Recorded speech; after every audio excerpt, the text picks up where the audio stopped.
travel to the area of Edinburgh. It's just a wonderful place. Forget finding any hustle or bustle. Full of history, old homes. I really like where we live. It's quiet. Just beyond the small town's boundaries lies the laid-back crossroads of Lantz Mills. It's just a glorious little spot of heaven. An invisible history flows through this hamlet, sitting in silence for centuries in the heart of Shenandoah County. There is so much information that is gone or missing that I strive to revitalize. Kathleen Brockway is changing the narrative. So I'm here to tell a story about a treasured piece of deaf history.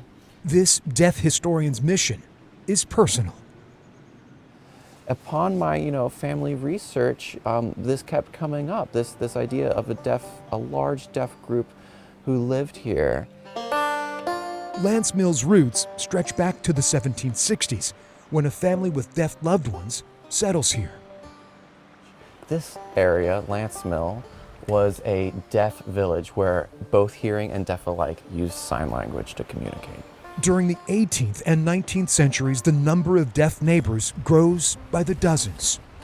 Because this was a deaf space, and historically this is where deaf people came and they felt free. The Washington-based historian is uncovering oral histories of the deaf who called Lantz Mills home, their contributions ignored by traditional history books. These hidden stories are missing from the research, and I'm fascinated by that history and filling in that gap.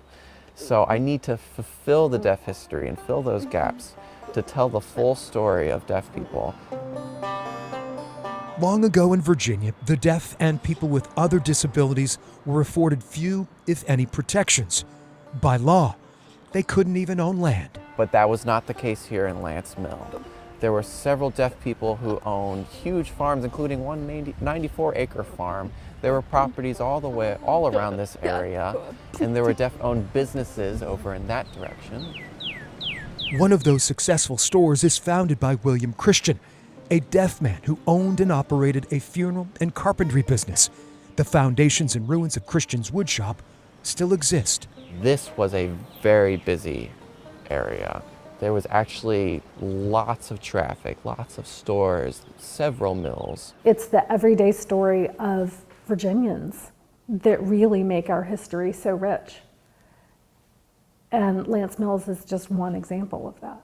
Nan Carmack with the Library of Virginia is collaborating with Kathleen to preserve and promote the story of this little-known landmark. But I cannot think of a more representative story than Lantz Mills, of the power of community to overcome whatever needed to be overcome and to thrive. Nan says Kathleen's contributions enhancing deaf culture across the Commonwealth can't be measured. I feel like the history is, until Kat came along, was pretty well fading away. I had no idea how much history was here.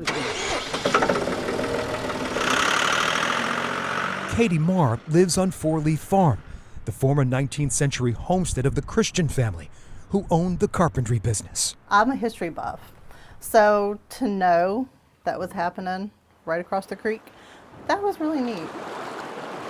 Katie admires Kathleen for shedding light on the generations of forgotten and marginalized Virginians. Even people that lived here didn't know, and not just us. There's people all up and down these roads back here that probably don't know the history. They used a completely different sign language here. It was common when they passed on, many deaf people were buried in unmarked graves. But at Lantz Mills Union Forge Cemetery, the deaf find dignity even in death. This was rare. This was a rare place to have identifiable tombstones of real deaf people. Digging through archives and climbing the family tree is also leading Kathleen to her roots. 100% proud to be here. I am proud of my deaf history and the deaf community. The historian discovers the graves of distant deaf relatives. It's inspiring to stand here among all those buried here. And I feel like they're all here watching me in spirit. By about 1970, with businesses closing and opportunities elsewhere, many deaf families move away from Lantz Mills, signaling the end of the once bustling village where the hearing and deaf people lived in harmony. Yes, they were welcomed. They were welcomed here. As she ponders and pieces together the past, Kathleen Brockway hopes a more comprehensive story of the deaf in Virginia will endure, loud and clear. We should remember Lantz Mills because it's an important aspect of deaf history, which shows that we had deaf spaces. We had freedom. For I Have a Story, I'm Greg McQuaid, CBS 6 News.